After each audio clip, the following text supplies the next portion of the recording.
sawdust on his hands, bills on the counter, and a woman in a $1 billion suit standing in a dead man's library, offering him a way out of both. He said no. He walked to the door, got his hand on the frame. Then his phone rang. His son's voice, 19 years old.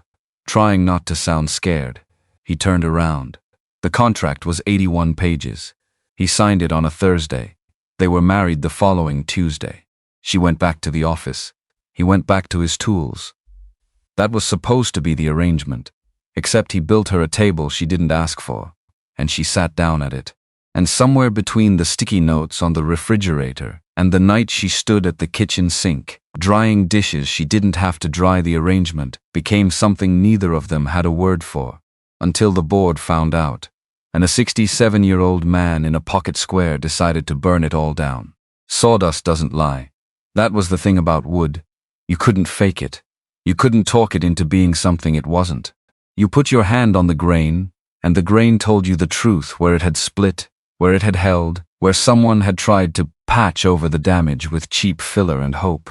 Darius Cole had been doing this long enough to know the difference. He was 52 years old, standing on a scaffold 16 feet above a marble floor, wearing the same steel-toed boots he'd worn for 11 years. His forearms were dark and corded with muscle. His hands were rough in the places that mattered. He was running a sanding block along the banister of a grand staircase oak, probably 1890s, maybe older, and he was taking his time, because that was the job. The Wallace estate sat at the end of a private drive in the kind of neighborhood where even the air seemed to cost something. The house was 4 stories of old brick and wrought iron, the kind of place that had survived 3 generations and a handful of owners who cared enough to maintain it. The entry foyer alone was bigger than the apartment Darius had rented for the last 4 years. High vaulted ceilings, black and white marble floors, 2 tall windows that let in morning light in long pale columns. He liked working here, not because it was grand, because the bones were good. The staircase ran up the left wall, curved at the landing, disappeared into the upper floor. Someone had put polyurethane over the original finish sometime in the 70s, thick, yellowing wrong, and it had been peeling at the edges for years. The balusters beneath were hand-turned, every single one. Darius had run his thumb along 6 of them before he started, feeling for the original radius, memorizing the profile so he could match it if any needed replacing. 3 did. He'd already started them in his shop. Below him, at the base of the stairs, Darius Wallace sat in his motorized wheelchair with a wool blanket across his legs and an oxygen tube looped over his ears. He was 72 years old, and he looked every year of it, the skin of his face deep-lined, his hands spotted and thin, his shoulders curved inward the way old men's shoulders go. When the body starts the long argument with gravity, it eventually loses. But his eyes were sharp, dark brown and sharp as good steel, set under heavy brows that hadn't gone gray the way the rest of him had. He wasn't watching Darius exactly. He wasn't watching the staircase. "You're spending a lot of time on that 3rd baluster," Eldridge said. His voice carried without effort, the kind of voice that had spent 70 years not needing to raise itself. Darius kept working. "It's got a stress crack running down the inside. You can't see it from the floor, but it's there." Silence. Then, "Can it be saved?" "Yes." Darius set down the sanding block and picked up a thin light, angled it against the wood. The crack showed up clean, a hairline running 4 inches down the grain, the kind of thing that would have been invisible under the old finish. "Takes longer to save it than to replace it, but it should be saved." Eldridge made a low sound, not quite agreement, more like recognition. "My daughter thinks I should have hired a restoration company," he said. "The big outfit out of New Jersey. 30-person crew, in and out in 2 weeks." Darius glanced down at him. "She's not wrong, that'd be faster." "Faster." Eldridge said the word like he was tasting it and finding it thin. "My grandfather built this staircase. He did the hand-turning himself. Took him 4 months. A pause. The oxygen concentrator hissed softly in the quiet. "I don't want fast. I want right." Darius nodded once and went back to work. That was the whole conversation. It always was with Eldridge. The man said what he meant, and then he stopped talking. Darius respected that in a way that was hard to put into words. Most clients wanted to talk about what they were getting. Eldridge was interested in the work itself. They'd been doing this 3 mornings a week for 5 weeks. Darius arrived at 7. Eldridge appeared by 7:30, wheeled himself to the base of the stairs and sat there. Sometimes he asked questions. Sometimes he just watched. Sometimes he fell asleep in the chair and Darius worked in silence above him while the old man's chest rose and fell. It wasn't strange. It felt like something. Darius couldn't say exactly what. He came down the scaffold at 9:30 to get his coffee from the thermos he'd left on the floor. His phone was in his back pocket and he'd been ignoring it for 2 hours because he already knew what was on it. He knew the way you know a bruise is there before you touch it. He checked anyway. 3 texts from the property management company about the workshop lease. 1 voicemail from the hospital billing department. 1 email from Ezra's university subject line regarding financial aid status, spring semester. Darius read the subject line twice, put the phone back in his pocket, poured the coffee. The math in his head was not new math. He'd been running the same numbers for 18 months, shuffling them around looking for an arrangement that worked. The medical debt from his wife Carla was $38,000, and change accumulated over 14 months of treatment before she died. The kind of bills that came in envelopes he'd stopped opening for a while, and then had to go back and open all at once. The workshop lease was $2,200 a month and due on the 1st. Ezra's scholarship covered tuition, but not housing, not books, not the gap between what a university said was a reasonable living expense and what actually kept a 19-year-old fed and functional in a city. The numbers didn't panic him. He was past panic. Panic was the first year. This was something quieter and more settled, the particular weight of a man who had taken stock of his situation, found it difficult, and decided to keep moving because what else was there? He finished the coffee, climbed back up. The staircase wasn't going to restore itself. He was midway through the upper section of the banister, working the sanding block in long, even strokes, the old varnish coming up in fine curls that smelled faintly of linseed and thyme when the front doors opened. The temperature in the foyer seemed to drop 10 degrees. She didn't walk in, that wasn't the right word for it. Simone Wallace moved like someone who had decided a long time ago that every room she entered was already hers. Not arrogance exactly. More like a woman who had been told so many times what she was capable of that she'd simply stopped having opinions about it. She was 34, tall in a way that her heels made taller, and she wore a dress dark charcoal, fitted from the shoulder to just above the knee, that made the word tailored feel insufficient. Her skin was a deep, warm brown, smooth, lit from somewhere that had nothing to do with the morning light coming through the windows. Her hair fell straight to her shoulders, sleek and dark, not a strand out of place. She was, Darius noted, from 16 feet up, extraordinarily beautiful. And she was on the phone. Tell him the numbers don't support a 6-month delay. Her voice cut clean through the space, sharp at the edges, completely controlled. If he needs more time to feel comfortable, he can feel comfortable on his own time. We close by the 15th. She paused, listened. Her jaw tightened. Then get me someone who can, today. She hung up. Her eyes swept the foyer the way an executive sweeps a quarterly report, fast, thorough, already looking for the problem. They landed on Darius for approximately 1 second. A carpenter, on a scaffold, tool belt, work boots, forearms dusty with sanded varnish. She filed him away in some internal category and moved on. Dad. She crossed to the wheelchair, bending slightly at the waist, touching his shoulder briefly. The doctor called. He wants you upstairs for your afternoon rest by 2. The doctor is a cautious man, Eldridge said. I'm sitting still.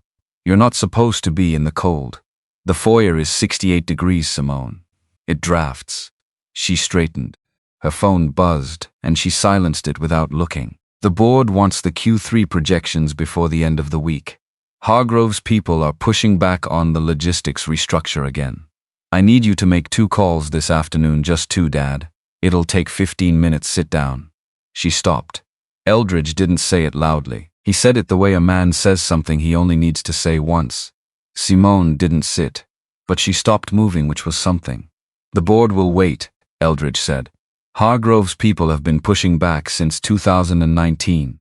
15 more minutes won't change their minds. He looked up at her. Sit down.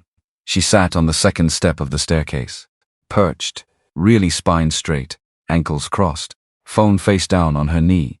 Like sitting was a concession and she wanted it on record. I have a 10:30, she said. You'll make it. A silence settled between them. Darius kept working. He'd learned in the first week that they did this, orbited each other in a language he wasn't entirely fluent in. Part argument, part something older. There's a firm in Baltimore making a play for the Southeastern Ports contract, Simone said, quieter now. Different register. The boardroom sharpness gone, replaced by something more like genuine concern. If we don't lock the renewal by November, we lose 3 years of positioning. I know. I need the board unified. Drayton is, I know what Drayton is. Another silence. You're not going to be at the table, Dad. She said it like she'd been rehearsing the sentence for days and still hadn't found the right way to say it. Not for much longer. And when you're not, I know that too. Eldridge's voice didn't change. It didn't crack or soften. It just carried the weight of a man who had spent months making peace with something and had gotten to the other side of it. Simone looked at her hands. Then help me, she said quietly. I am helping you. He gestured a slow, deliberate motion at the staircase above them. At Darius. Pay attention to what you see. Simone looked up.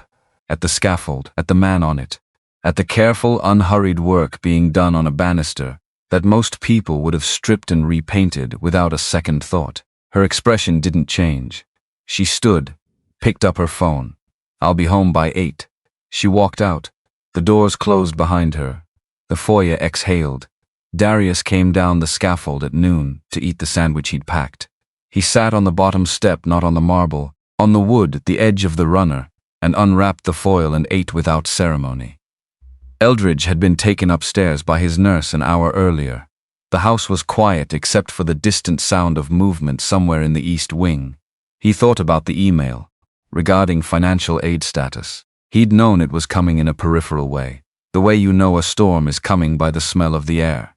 The form he'd submitted to the University Financial Aid Office in August had required a full accounting of his debts. He'd listed them honestly, because he was not a man who lied to forms. The total was enough to move him out of the income band that had qualified Ezra for the partial grant. He'd done the math 3 times after the first time because he hadn't wanted it to be true. It was true each time. Ezra was at school right now, probably in a class, probably taking notes in those left-leaning letters he'd had since middle school, probably not knowing yet that the scaffolding under his first year was cracking in a way his father hadn't been able to shore up. Darius ate the sandwich. He didn't finish it. 3 weeks later, Eldridge Wallace died, in his sleep, on a Tuesday. The way the nurses said was peaceful, which Darius understood was a word they used to mean something that hadn't been brutal, and he accepted it for what it was. He found out from a message left by the estate manager professional brief, thanking him for his work, and noting that the remaining balance on his invoice would be released within 30 business days. Standard procedure. He read it twice in his truck outside the hardware store, sitting with the engine running and the radio off. He thought about the old man in the wheelchair, the sharp eyes, the way he'd said, I know that too, without letting his voice change. He drove home. The funeral was 11 days later. Darius wore the charcoal suit he kept for occasions that required him to be something other than what he was, most of the time. He sat in the back. He didn't know the people around him and didn't try to. The church was full of money, in the way that money fills spaces quietly but unmistakably, in the cut of the coats and the quality of the shoes, and the way people stood at careful distances from each other, as though grief was something that might transfer through contact. Simone Wallace stood at the front.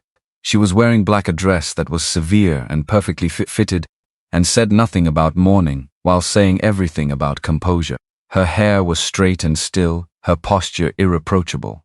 She stood with 2 attorneys on her left and the board chairman on her right, and there was a perimeter around her, not physical, just present, that no one crossed. She didn't cry, not during the service, not at the grave. Darius watched her from a distance the way he watched a piece of wood that concerned him, not intrusively, just carefully, trying to read the grain beneath the finish. What he saw was a woman standing in a field of people who were supposed to love her and having nobody to lean on. He left when it was over. Didn't stay for the gathering at the estate. He got a call 8 days after the funeral. He was in his workshop, running boards through the planer, thinking about nothing in particular except the angle of the blade, when his phone buzzed. Unknown number. He almost let it go. Then he picked up Mr. Cole, a woman's voice. Crisp, professional. This is Nadine, Ms. Wallace's assistant. She'd like to meet with you at the estate. Thursday at 11 if that works. The job's done, Darius said. The stairs are finished. This isn't about the stairs, he went. The library smelled like old paper and leather, and something faintly cedar, the good cedar. Aged, the kind that didn't announce itself but stayed with you. Bookshelves on 3 walls, floor to ceiling filled with the kind of books that looked read rather than displayed. A fireplace with a carved mahogany mantel. Eldridge's desk massive, dark, worn smooth at the edges from decades of hands. Simone sat behind it. She looked different from the woman he'd seen in the foyer 5 weeks ago. Not less polished, she was wearing a fitted burgundy dress, her hair down straight past her shoulders, her posture still exact. But there were shadows under her eyes that the morning light in the foyer hadn't shown him. And her hands, folded on the desk in front of her, were folded too carefully, the kind of careful that isn't natural, that's built. Thank you for coming, she said. Your assistant said it wasn't about the stairs. It isn't. A pause. She looked at him for a moment, really looked, the way she hadn't in the foyer. My father left a trust arrangement. There's a secondary trust that holds my voting shares in Wallace Logistics. It doesn't transfer to me unconditionally until certain conditions are met. Darius said nothing. Let her get to it. The condition is marriage. She said it without inflection. The way you say something you've had to make peace with even though you haven't. And demonstration of what the document calls a stable domestic life, to the board's satisfaction. Within 6 months of his death, Darius looked at her. You're serious? My father never made jokes about asset structures. Then why are you telling me? She stood, walked to the window. The grounds were gray, and November bare beyond the glass bare trees, brown lawn, the long gravel drive curving out of sight. She kept her back to him. The board is already moving. Drayton has 2 proxy votes he's been holding since August. If I don't control my own shares, I lose the merger on his terms, not mine. Her voice was controlled, but something underneath it wasn't. My father built this company over 40 years. Drayton wants to strip it for parts and call it a strategic realignment. I understand the stakes, Darius said. I don't understand why you're telling me. She turned around. She reached into the top drawer of the desk and placed a manila envelope in front of him. Thick, worn slightly at the corner, like it had been handled more than once. My father kept a file, she said, on people he trusted. Not many. You were in it. Darius didn't touch the envelope. He talked about you, she continued. Specifically, he said. She stopped. Something moved across her face that she controlled before it could become anything. He said you were a man who knew the difference between something that could be saved and something that needed to be replaced, and that you were the kind of person who chose saving, even when replacing was easier. Silence. The fire in the grate made a soft sound. I'm a carpenter, Darius said. I know what you are. Her voice sharpened, just briefly. I also know you have $38,000 in outstanding medical debt. I know your workshop lease is 2 months behind. I know your truck needs an engine repair you haven't been able to schedule because you can't afford the downtime. She paused. And I know your son is at Alderman University on a partial scholarship that's currently at risk because your debt load pushed you out of the qualifying band for his supplemental grant. The air in the room changed. Darius felt it in his jaw first, then his hands. You looked into my finances. I did. You had no right to do that. I had every reason to. Her voice didn't retreat, but it wasn't cold either. She took a breath, the first one he'd seen, that wasn't entirely controlled. I'm not trying to humiliate you. I'm trying to tell you that I understand what you're carrying, and that I'm offering you a way to set it down. He stood up. The chair scraped on the hardwood floor. I'm going to go, he said. She didn't move to stop him. He got his coat from the chair by the door. He got halfway across the room. The offer is 2 years, she said to his back. All debts cleared within 30 days of signing, a monthly stipend for the duration, a protected trust for Ezra's full remaining tuition and housing, administered independently, Not by me. A pause. In exchange for cohabitation, public appearances, and a credible presentation to the board. No emotional obligations. No claims. The contract terminates cleanly. He had his hand on the doorframe. He didn't turn around. My answer is no, he said. He went home. He made dinner. He ate it standing at the kitchen counter the way he sometimes did when he was thinking, not tasting the food, just going through the motions of eating because the body needed it. He washed the plate. He sat in the chair by the window. He thought about Carla. Not the end of it. He tried not to go there too often. The hospital smell, the particular quality of the light in that last room. He thought about before. About the way she'd said his name in the morning, not as greeting but just as a fact, like she was confirming he was still there. The way she'd made Ezra's lunch every day until she couldn't anymore, and then had asked Darius to do it, and given him specific instructions, because she knew the boy didn't like the crust, and she wanted to make sure he knew. She'd known she was running out of time, and she'd spent some of it making sure a 19-year-old sandwich was made correctly. Darius sat in the chair until the room went dark. Then he went to bed. His phone woke him at 6:48 the next morning. Ezra. He picked up before the second ring. Dad. His son's voice was careful in the way it got when he was trying not to sound like something was wrong. He'd had that voice since he was 12. Darius had always been able to hear right through it. I got an email from the financial aid office. They said my supplemental grant is there's a review. They said there's a review of my file. I know. You knew. I found out a few weeks ago. I was figuring out how to handle it. A long pause. Darius could hear Ezra breathing, could picture him in his dorm, the small desk, the window that faced the parking structure, the stack of philosophy textbooks he'd arranged by height. How bad is it? Darius was quiet for a moment. I'm working on it, he said. Dad, Ezra, how bad? He closed his eyes. They may suspend the grant for the spring semester. You'd need to cover the gap or take a leave. The silence on the other end was the kind that takes up space. I'm not taking a leave, Ezra said. Quiet. Firm. So much like his mother it landed somewhere under Darius's ribs and stayed there. I know you're not, so what are we going to do? Darius looked at the ceiling. Give me today, he said. He called Simone Wallace's number at 9 in the morning. He didn't know where he'd kept it in his recent calls from the day before, as it turned out. He looked at it for a while before he pressed it. She answered on the second ring. Mr. Cole? The offer, he said. Is it still open? A pause. Brief. Yes. The trust for my son. You said it's administered independently, through a third-party financial institution. I sign over the funds at the time of contracting. The administrator controls disbursement. I have no access to it and no ability to claw it back. He thought about Ezra's voice, the quiet firmness of it. I'm not taking a leave. Carla's voice underneath it, same grain, same timbre. I want a lawyer to review the contract, he said. That's expected, my lawyer, not one of yours. Of course. Another pause. Different this time. Less like negotiation, and more like two people. Standing at the beginning of something they could both see was complicated. I have one condition, Darius said. Tell me, we do this. It's real enough to be real. I'm not a piece of furniture. I don't stand in the background looking stable while you run meetings over my head. If we're going to make this credible, we make it credible. He paused. That means I'm in the house as a person, not a prop. Silence, agreed, she said. The contract was 81 pages.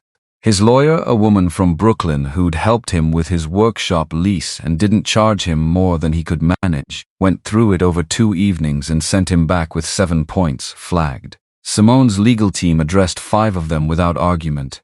Darius let the other 2 go because they were technical, and his lawyer told him they were protective of Simone in ways that didn't affect him. He signed on a Thursday. They were married the following Tuesday. The courthouse had that particular gray bureaucratic light that made everything look like it was happening slightly outside of normal time. Simone wore a white wrap dress that fit her like it had been made for her shoulders and stopped above the knee, simple, deliberate, beautiful, in the way expensive things that pretend not to try are beautiful. Her hair was straightened down. Small gold earrings. She was not wearing a veil. Darius wore the same charcoal suit he'd worn to the funeral. He'd had it cleaned. The judge was a woman in her 60s with reading glasses on a beaded chain. She read the civil ceremony text with the practiced neutrality of someone who had done it several hundred times and still meant it, which Darius found unexpectedly moving. He said the words when prompted. Simone said the words when prompted. The judge said, "You may now and then seem to recalibrate," and said, "Congratulations." Simone extended her hand. Darius shook it. They walked out into the gray November afternoon. Her car was at the curb, a dark sedan with a driver. His truck was half a block down, parked at a meter with 20 minutes left. "The movers will come Saturday," she said. "Nadine will send you the building access codes." "All right." She looked at him for a moment. Something moved across her face, not the boardroom nothing, but something almost adjacent to uncertainty, which on her looked completely foreign, like a word in a language her face didn't speak. "This will work," she said. It sounded like she was telling herself as much as him. "We'll see," Darius said. She got in the car. He walked back to his truck. He sat behind the wheel for a minute without starting the engine. The meter still had 8 minutes on it. He watched the sedan pull out into traffic and disappear around the corner. He thought about what Eldridge had said that last morning. About his daughter.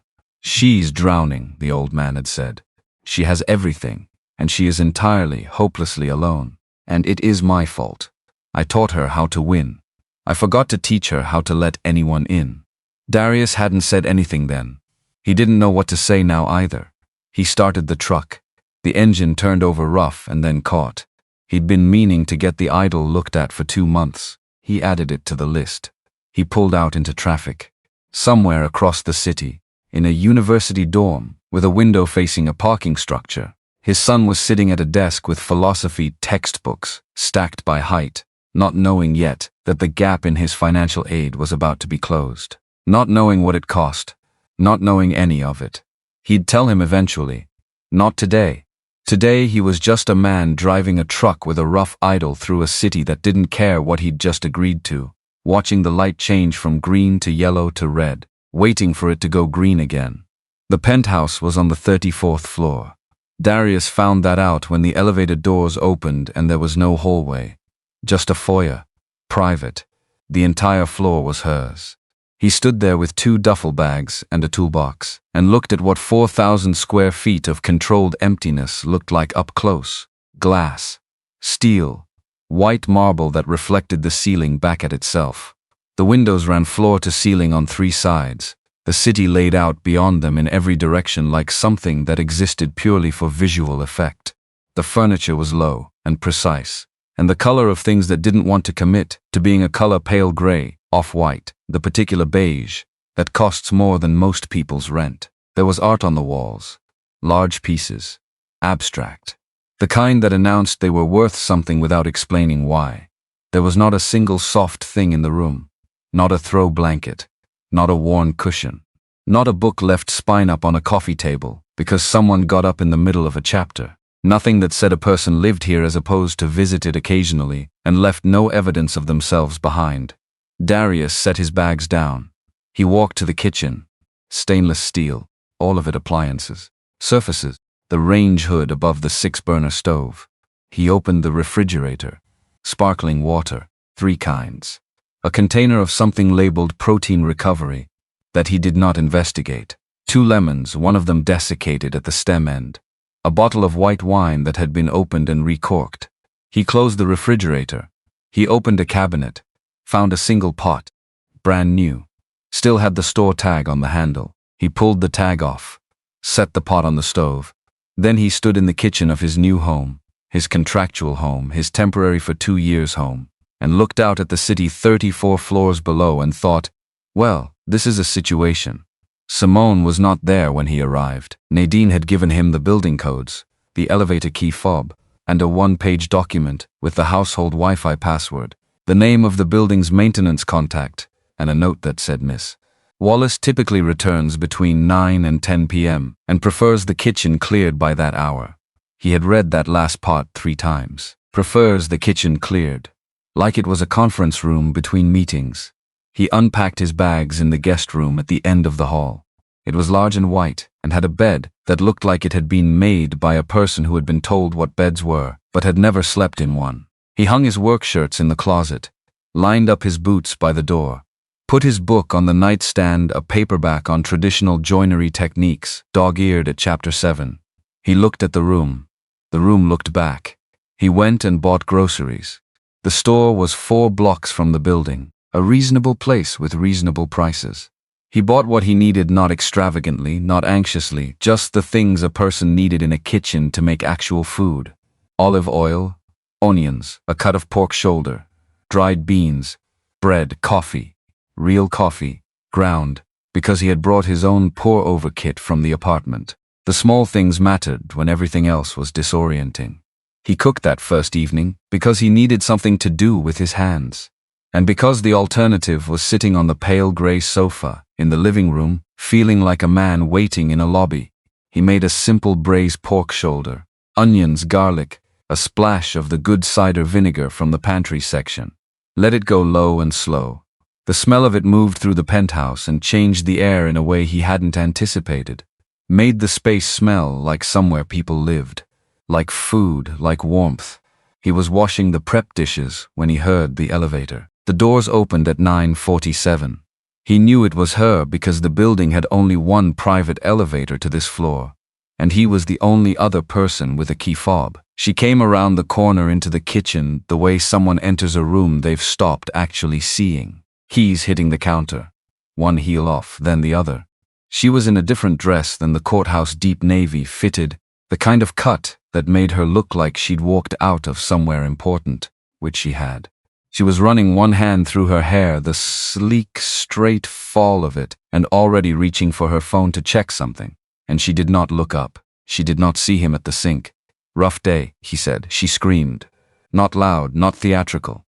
The sharp, involuntary kind, the kind your body produces before your brain catches up, and her phone went sideways on the counter, and she stepped back and grabbed the edge of the island with both hands and stared at him. He turned off the faucet. "Darius Cole," he said. "Your husband, since Tuesday." She stared at him. Then she pressed both hands flat on the counter and breathed. "I forgot," she said. Not apologetically. Just factually. The way you might say I left my umbrella. "I came from a dinner and I forgot you were." She gestured at the kitchen. At him. At the pot still on the stove with the lid set at an angle. "Living here," he supplied. "Yes." He dried his hands on the dish towel. "There's food if you want it. Pork braise. Enough for 2. She looked at the stove, then at him, like she was assessing risk. "I was going to order something," she said. "All right." He folded the dish towel and set it on the counter. He plated his own portion and carried it to the dining room. Sat down. Started eating. A minute passed. Then he heard the sound of a cabinet opening. A drawer, the soft clink of a fork being taken out. She came around the corner with a plate she'd served herself, not a full portion, maybe 2/3. Like she was leaving herself room to claim she'd only been curious, and sat down across from him. They ate. No conversation. The city moved beyond the windows. 34 stories of it, indifferent and lit. The food was good. He knew it was good. He'd been cooking since his 20s. Since Carla had declared early in their marriage that she could bake but could not cook, and had distributed the labor accordingly. And he'd never stopped. Simone ate the 2/3 portion. Then, without looking up, she used the fork to collect the last bit of sauce from the plate. She set the fork down. "It's good," she said. "Thank you." She picked up her phone. Stood. Carried her plate to the sink. Rinsed it. Set it in the drying rack. "Good night," she said. "Good night." She went to the primary bedroom. The door didn't slam. It closed quietly. The kind of quiet that is its own statement. Darius sat at the table for a while longer. He thought, well, she rinsed her own plate. That was something. The next 2 weeks were a study in coexistence without contact. She left at 5:30 in the morning, he knew, because he heard the elevator, sometimes woke at it without meaning to. She returned between 9 and 10. On the rare evenings she came home before 9, she went directly to the primary bedroom suite, and he heard faintly the sound of typing. She had a desk in there. She worked on the desk, and then she slept, and then she left at 5:30 again. He began leaving notes on the refrigerator. Not sentimental ones, practical ones. Pork in the covered pan, 350 for 20 minutes. Or, took the last of the coffee, buying more today. Or, There's a light out in the hallway by the laundry room. I can replace it if you know where the building keeps spare bulbs. The first 2 days, no response. Third day, a sticky note below his, in handwriting that was small and extremely controlled. Spare bulbs are in the closet at the end of the east hall. Second shelf. He replaced the bulb. Left a note, done. She left a note, thank you. That was their conversation for the first week. Sticky notes. Neat, small font, entirely transactional sticky notes that he started to look forward to in a way he found both reasonable and faintly absurd. He was living his life in the meantime. He had his workshop in the Navy Yard, a commercial space he rented for his actual work. The commissions that came in steadily enough to keep him functioning, restoration projects and custom furniture builds, and the occasional architectural salvage job. He drove there most mornings in the truck with a rough idle, worked until mid-afternoon, came back to the penthouse, and cooked and read and went to bed at a reasonable hour.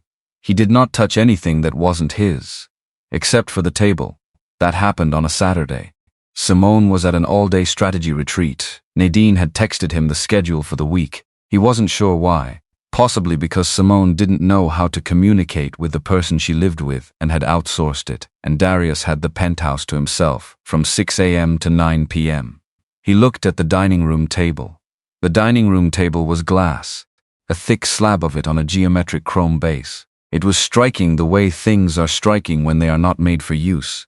It was cold to the touch. The edges were beveled and sharp. It seated 8 people, theoretically, if all 8 of them were willing to be uncomfortable. He'd been eating at one end of it for 2 weeks. Every time he set a plate down, he thought about the glass, about the way it didn't absorb anything, heat, moisture, the small evidence of a meal, about how you could wipe it clean and it would show nothing. No record of anything having happened on it.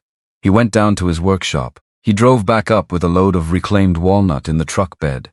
It was good walnut, not new, not perfect, with the character of wood that had already been part of something. Wide boards, book-matched at the center. He'd been holding them for a commission that had fallen through. He built the table in 2 days. It wasn't complicated. A trestle base, traditional joinery. The top planed smooth but not glassy. He left the texture of it, the slight variation in the grain, the places where the old wood had its own ideas about flatness. He finished it with a hand-rubbed oil that brought the color up to a deep warm brown. The thing was solid. It weighed probably 200 pounds and would not move unless you meant it to. He moved the glass table to the storage room off the east hall. Carried in 2 dining chairs that he'd reupholstered with a deep greenish-brown fabric he'd brought them from his workshop. Chairs he'd restored and not sold. Set them at either end of the walnut table. Stood back. It looked like a dining room. An actual dining room. Like somewhere a person could sit down and mean it. He also, while he was at it, brought up a large ficus from the plant shop 2 blocks away. Put it in the corner of the living room where the white lamp had been casting light on nothing. Moved the lamp slightly. Rearranged the side table so it wasn't floating in the middle of the rug for no discernible reason. The rug itself was the white one. Still there. He looked at it for a while. Then he went and got the spare runner rug from his workshop, a worn kilim he'd been using as a floor mat, rich with reds and browns and a faded geometric pattern, the kind of thing that looked better with age than it had new. He rolled it out over the white rug, stood back. Better. Much better. He made dinner and ate it at the new table, and it felt, for the first time in 2 weeks, like he was actually living in the space, rather than moving through it carefully. Simone came home at 9:23. He heard the elevator. He was in the armchair he'd bought it the day before, a wide, deep-seated leather chair in a cognac brown that was objectively too warm for the room's existing aesthetic and genuinely did not care reading the joinery book. He heard her heels stop, then nothing. He waited. She came around the corner from the foyer, stopped in the entrance to the living room. She was looking at the chair, at the kilim over the white rug, at the ficus, at the dining room visible through the open arch and the walnut table sitting there like it had always been there and had always been the correct choice. He closed his book. "What did you do?" she said. Not a question. The kind of sentence that is technically in the form of a question but is actually a statement of shock delivered in a controlled voice by a person exercising enormous self-discipline. I made it livable, he said. That table. She pointed. Still not moving from the doorway. That is not my table. The glass table is in the storage room. It was cold. Things need to be warm to be used. I used it. You ate at one end of it and didn't let it absorb anything. Her jaw tightened. She set her bag down, crossed to the dining room arch, stood there looking at the walnut table. He watched her hand reach out and touch the surface. The same gesture she'd made with the banister fingers at finding the grain, running along it. You had no right, she said. Quita now. The contract says I live here, he said. Not stay here, not visit. Live. I can't live in a place that looks like a lobby. This is my home. It's our home. He stood up. For 2 years, it's our home. And if you want the board to believe we are a real family, when they come for dinner, which is in 4 weeks, according to Nadine's schedule, it needs to look like a family lives here. Not like you're staging it for sale. She looked at him. He looked back. He was not going to apologize. He'd been courteous for 2 weeks. He'd been invisible for 2 weeks. He'd left notes about light bulbs and eaten at one end of a glass table and kept his toiletries in the guest bathroom and his boots by his door. He'd been so carefully contained he could feel the edges of it. This was the edge. She pressed her lips together. Her chin lifted slightly. She looked at the table again, at the ficus, at the chair that was definitely too warm-toned for her minimalist aesthetic and was absolutely staying. Then something shifted. Not dramatically, not visibly. Just the line of her shoulders, the precise tension in them went down maybe a centimeter. An exhale. Very small. I'm tired, she said. I know. I've been in rooms all day with people who want something from me, and I came home to. She stopped, started again. I didn't expect to come home to a different apartment. I understand that. He moved toward the kitchen. Come, sit down. I made enough for 2. She stood for another moment. He could feel her behind him, making a decision. Then she pulled out the chair at the end of the walnut table and sat down. He brought 2 plates, sat across from her. They ate in silence, but it was a different silence than before. Warmer, less defended. She ate the whole portion. She didn't go immediately to the bedroom when she finished. She sat for a moment, hands around the glass of water, looking at the table surface. You built this, she said. Walnut reclaimed. The boards are probably 60 years old. She was quiet. My father's desk, she said eventually. In the library. He bought it at an estate sale when I was 8. He said there were store stories in the wood. I thought that was a strange thing to say when I was 8. A pause. I understand it now. Darius said nothing. Let it be. She stood, picked up her plate, carried it to the sink, rinsed it, set it in the drying rack. Good night, she said. Good night.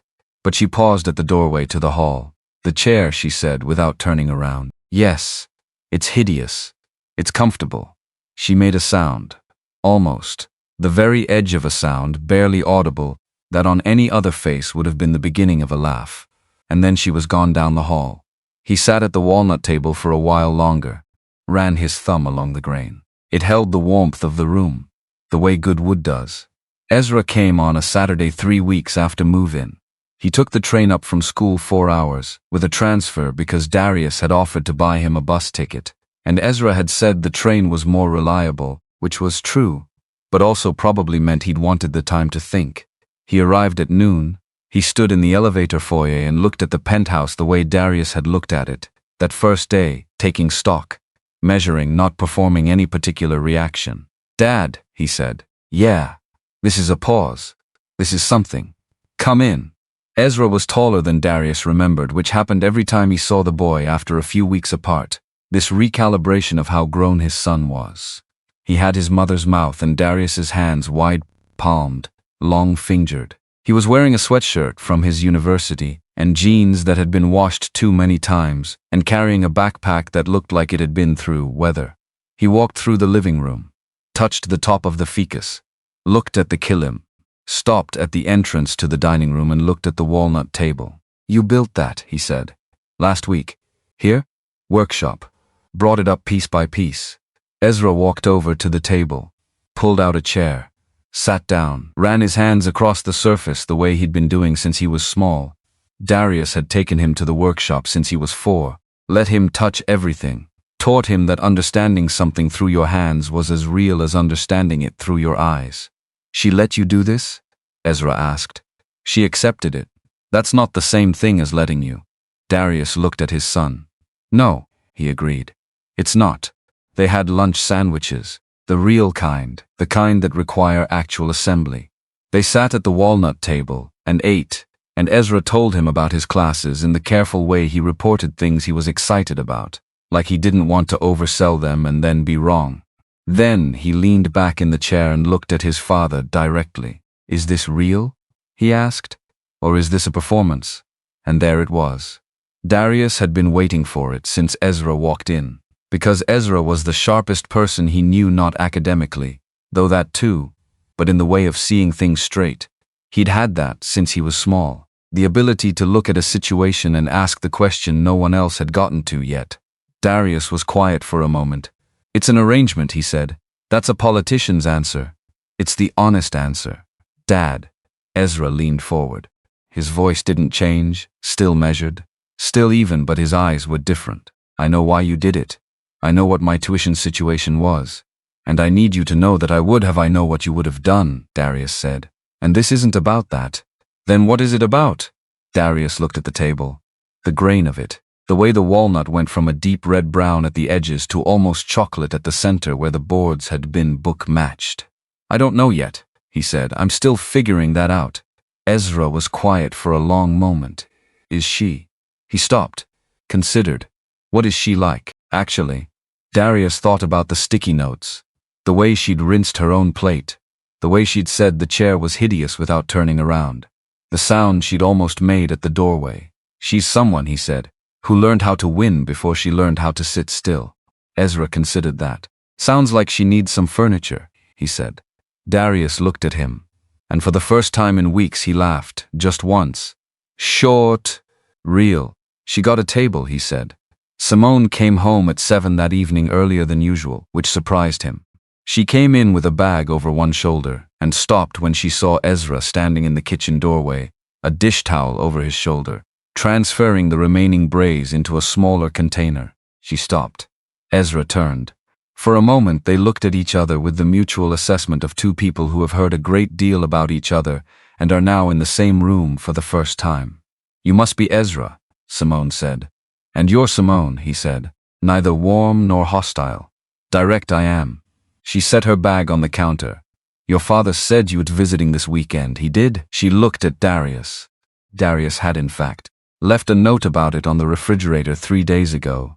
Ezra visiting Saturday, home for dinner. She had not replied to that particular note. He left a note, she said.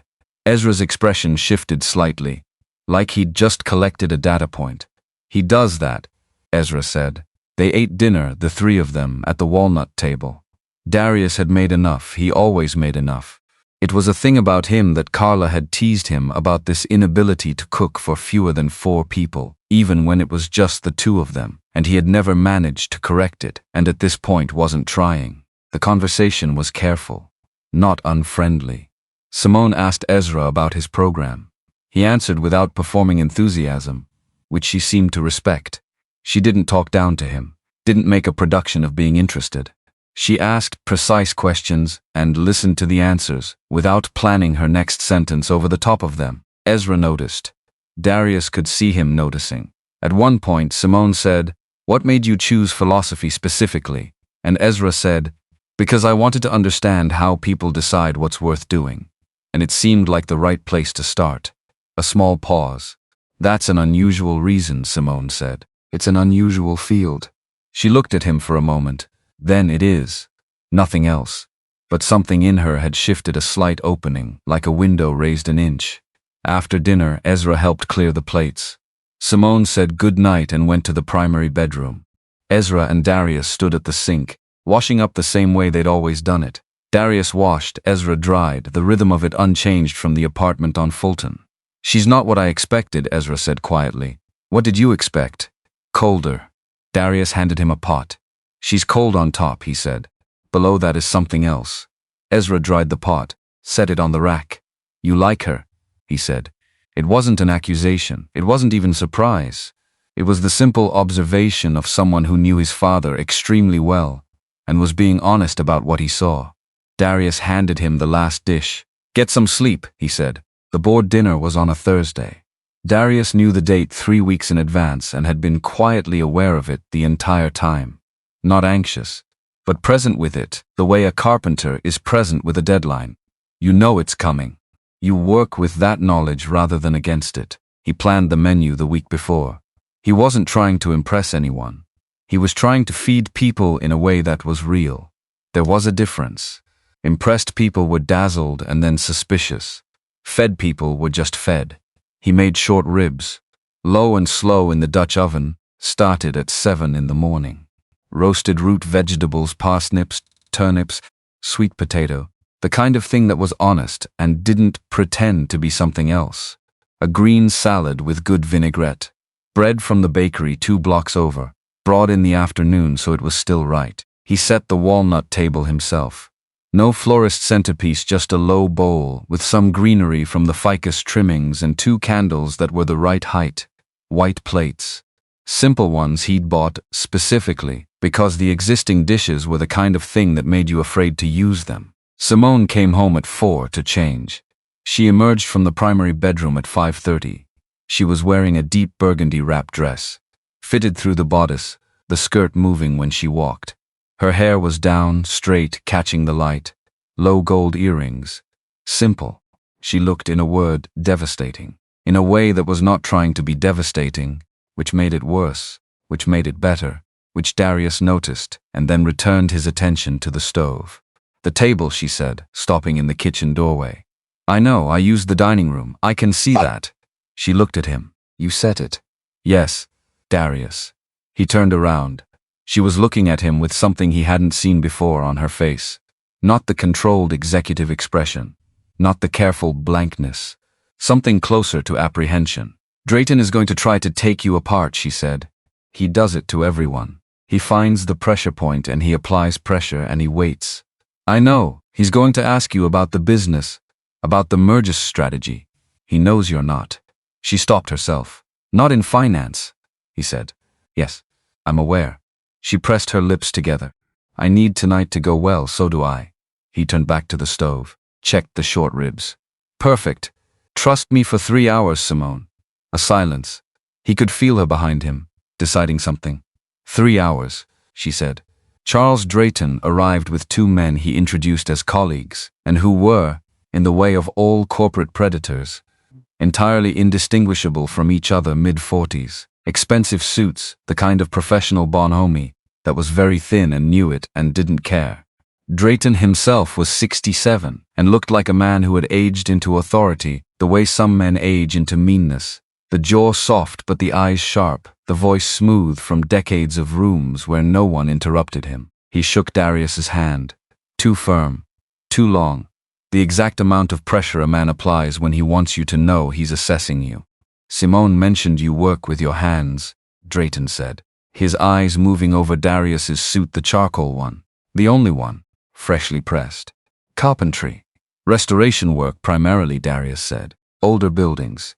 Period materials. How wonderfully specific. Drayton smiled. The smile had a radius of about 3 inches and went no further. I imagine that's a specialized market. Specialized enough. They moved to the table. Drayton stopped when he saw it. Put his hand on the surface flat, the way a man touches something he's thinking of buying at an undervalue. Custom piece? I built it. Drayton's eyebrows went up in a performance of impress that was actually a performance of condescension. Remarkable. Very rustic. It's walnut, Darius said. 60-year-old growth. The density is about twice what you'd get from new plantation stock. That table will outlast everyone in this room. A beat. Drayton sat down. The dinner moved the way those dinners move food on one layer, real conversation on another. Drayton was skilled at it. He'd probably been doing it for 30 years. He complimented the food in a way that managed to imply it was simple. He asked Simone questions about the merger that were really statements about her inadequacy. He deflected her responses with the ease of a man who had decided he'd already won. Simone handled it. She was brilliant and exact and armed with figures he hadn't known she'd prepared. But she was defensive. Every point she made, she'd been waiting to make it. She was reacting to his agenda. Darius watched. He ate his food. He refilled glasses when they needed it. He listened. And then Drayton turned to him. "Tell me, Darius." The voice was friendly in the way that a hand extended above a trapdoor is friendly. "As a man who builds things for a living, how do you see the current freight consolidation trend in the southeastern logistics corridor affecting our Q3 positioning?" The table went quiet. Simone's fork stopped moving. Darius set his glass down, looked at Drayton, took his time. "I don't know a thing about freight corridors," he said. One of the colleagues almost smiled. Drayton's expression arrived at something like satisfaction. "But I know foundations," Darius continued. "Same pace, same voice. I've been in buildings that looked solid from the street and were eating themselves from the inside. You want to know what that looks like? It looks like fast growth in the wrong direction. New lumber where you need old growth. Wide footprint, weak core." He set his knife across his plate. "Easy. Your company's been buying up smaller carriers for 18 months. 3 of them are running on margins that don't sustain the acquisition price. Simone wants to stabilize the core before the merger closes. You want the merger closed before anyone looks too closely at those margins." He picked up his water glass. "That's not a strategy. That's a timetable." No sound. Not from Drayton. Not from either colleague. Simone was very still. Drayton's face had moved through several things and arrived at something carefully controlled. "Simone shares internal business analysis with the IRED," Darius said. "She leaves papers on the table. I read them the same way she reads the joinery catalog I leave in the kitchen. We live together." He met Drayton's eyes. "That's what living together looks like." Silence again. Then Simone said, from her end of the table, "I'll be requesting an independent audit of the Caraway and Delmer acquisitions before we proceed to the final vote." Her voice was steady, entirely steady. Not the defensive precision of earlier. Something else. "That's my decision to make," she said. "And I've made it." Drayton looked at her. Then he looked at Darius. Then he looked at his plate and picked up his fork and said nothing. The dinner ended 40 minutes later. No handshakes at the door. Drayton left with something careful in his jaw and something calculating in his eyes. And the 2 colleagues followed without making eye contact. The elevator doors closed. Silence filled the foyer. Darius started clearing plates. He did it quietly, carrying the stack to the kitchen, running the hot water. Behind him he heard Simone's heels stop at the entrance to the kitchen. He could feel her there without looking. "You read the prospectus," she said. "Merger brief. Also the quarterly. And the 2-page summary your CFO sent over last month that you annotated in the margins in red pen and left on the kitchen island." He turned off the water, turned around. She was standing just at the edge of the kitchen, heels off now, a few inches shorter, still in the burgundy dress. "I figured if someone was going to ambush me at my own dinner table, I should at least know what they were wearing." She looked at him. Not the board meeting look. Not the controlled executive expression. Something quieter. "You stepped in front of it," she said. He was being a bully. "I don't like bullies." That's not what she stopped. Pressed her fingertips to her temple. "Then you didn't do it because of the contract." "No." She crossed her arms. Not defensively. More like she was holding herself together against something. Her eyes were bright. Not tears, something adjacent to tears. Something that had decided not to become them. "Thank you," she said. Quietly. "You don't have to thank me, I know I don't." He turned back to the sink. She stayed in the doorway. "Darius." "Yeah." "The short ribs." She paused. "Where did you learn to cook like that?" He was quiet for a moment, looking at the running water. "My wife," he said. "She baked. I cooked. She said someone in the house needed to know how to make a real meal. And she'd already called the baking and wasn't taking both." A very small silence. "She sounds like she was practical," Simone said. "She was everything," he said, simply, without grief, just truth. The water ran. "I'm sorry," Simone said. "I know." He heard her move the soft sound of stocking feet on marble, and then the lower register of warmth that was the kitchen floor, and then she was beside him at the sink. She picked up the dish towel. She dried the first plate. He washed the second. They stood there in the kitchen of the 34th floor and did the dishes, and neither of them said anything else, and it was the most honest 20 minutes the penthouse had seen since it was built. Outside, the city moved on in its enormous, indifferent way. Inside, the walnut table sat in the dining room, with the candles burned down to their last half-inch, and the leftover warmth of a meal that had actually happened, and the particular quiet of a space that was, slowly, without anyone deciding exactly when, beginning to be lived in. 5 months is a long time to live with someone you didn't choose. Long enough that you stop noticing the sounds they make moving through the apartment. The particular weight of their footstep, no, not that. The weight of their step. The way a door sounds when they close it versus when they're tired. Long enough that the refrigerator notes stop being formal and start being shorthand. Long enough that you realize, one ordinary Tuesday, that you've been setting 2 coffee cups out every morning without thinking about it. Darius noticed that on a Tuesday in late March, 2 cups, already on the counter, before he'd even decided to make coffee. He stood there looking at them for a moment. Then he made the coffee. 5 months since the courthouse. Since the charcoal suit and the white wrap dress and the handshake that was supposed to be the beginning and end of it. 5 months of the walnut table and the sticky notes and the board dinner and the clip that had run in the financial press and the slow, grinding work of 2 people figuring out how to be in the same space without either of them disappearing. The trust conditions required 6 months. They were at 5. 1 more month, and the vote could proceed and the shares would transfer, and whatever was supposed to happen next would happen next. He poured the coffee. He thought 1 month. He thought, a lot can happen in a month. He thought, a lot already has. He brought the second cup to the counter where she usually stood when she was running late, and left it there, and went to get his jacket. He had a full day at the workshop, a commission that had come in 2 weeks prior, a library installation for a brownstone in Park Slope, custom built-ins that required more precision than his usual restoration work. He'd been looking forward to it. The kind of job that demanded enough of his attention that nothing else could crowd in. He needed that today. Because things were getting complicated in ways the contract hadn't accounted for. Not bad complicated. Just complicated. The way a good piece of wood gets complicated when you start working it seriously. When you find the figure in it, the grain that runs counter to what you expected, the places where the tree had bent toward light or away from damage and left its history in the rings. Simple wood was predictable. Complicated wood was interesting. Simone Wallace was extremely interesting. He picked up his keys, he left. The workshop steadied him the way it always did. The smell of it, first sawdust and linseed, and the faint metal tang of the saw blades.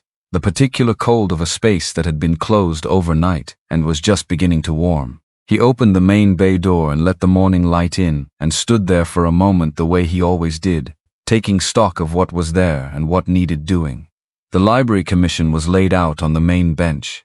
Cherry wood, American, tight grain. He'd milled the boards himself 2 weeks ago and let them acclimate in the shop. Since then you couldn't rush that part, couldn't put wood into a new environment and expect it to behave until it had time to adjust. People were like that too. He thought about Simone in those first weeks. The way she'd moved through the penthouse. Like she was still at the office, the same clipped efficiency, the same controlled economy of motion, everything perfect and nothing wasted and nothing allowed to just exist for its own sake. The way she'd looked at the walnut table the first time, like it was evidence of something she hadn't decided how to classify yet, and then the way she'd touched it. She'd stopped doing that, he realized. Not thought touching, she still ran her hand along the surface sometimes, but differently now. Less like reading something foreign and more like greeting something familiar. That was a shift. Quiet. Real. He picked up the marking gauge and went to work. By 10 o'clock he had the first set of uprights cut and dry fitted against the mock wall he'd built to check the dimensions. He was running a cabinet scraper along the face of the top rail, the final smoothing before assembly. The pass that would determine how the surface caught light in the finished room when his phone buzzed. He ignored it. It buzzed again. Then a third time in quick succession, which was the pattern Ezra used when he considered something urgent, having learned somewhere around age 16 that his father ignored single notifications with the serenity of a man who had made peace with being unreachable. He set the scraper down. Ezra had sent a link. "Beneath it, Dad. You need to see this. Call me when you do." He clicked the link. Financial Press. A story with a headline that managed to be a question functioning entirely as a statement. Wallace CEO's marriage, love match, or boardroom calculation?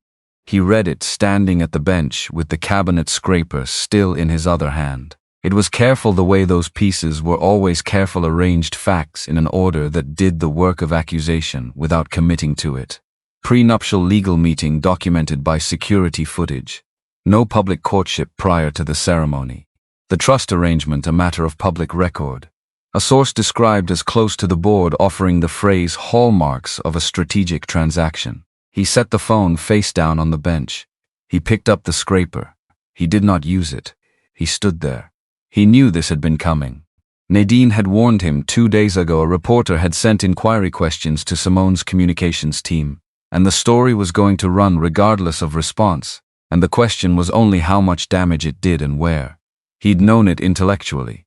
Knowing a thing intellectually and seeing it in print were different experiences. Practical arrangement. He heard her voice saying it.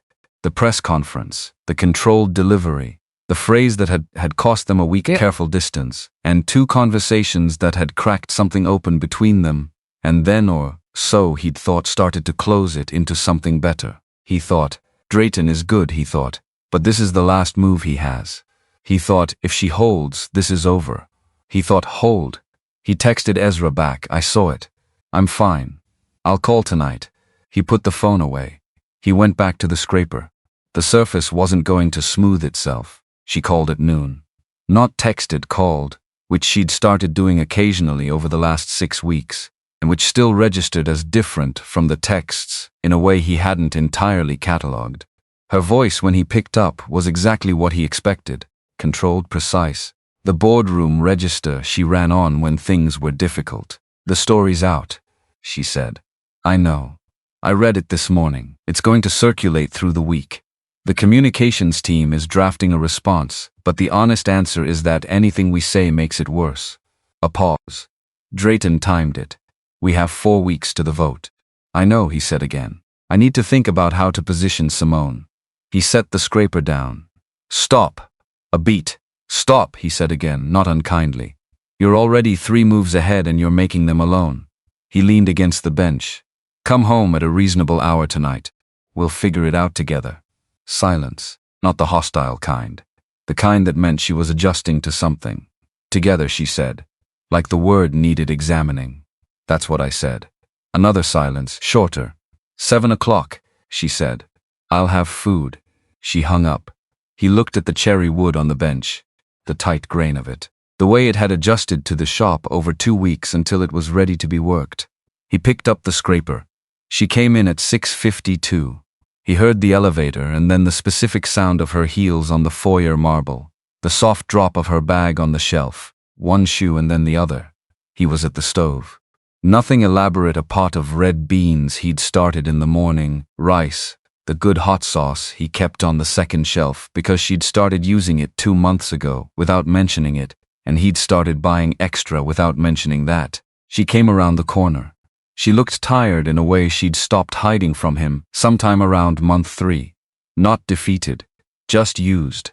The way a person looks when they've been spending themselves all day and know there's still more to spend. She sat at the walnut table, not at the end she'd claimed in those first weeks. In the middle, closer to where he usually sat.